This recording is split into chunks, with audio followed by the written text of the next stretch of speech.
చేసి మన కోసము వాళ్ళంతా కూడా కాపాడుతూ అక్కడ ఉన్నారు.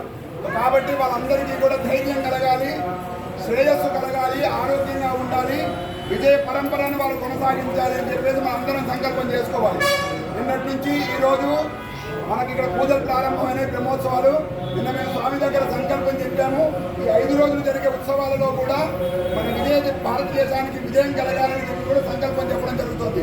అందరూ కూడా గట్టిగా చెప్పాలి, భారతదేశస్య భారతదేశస్య భారతదేశస్య అస్మిన్ భారత సైన్యానాం బలం వర్ధతాం. అందరూ బలం వర్ధతాం. అస్మిన్ సైనికస్య బలం వర్ధతాం.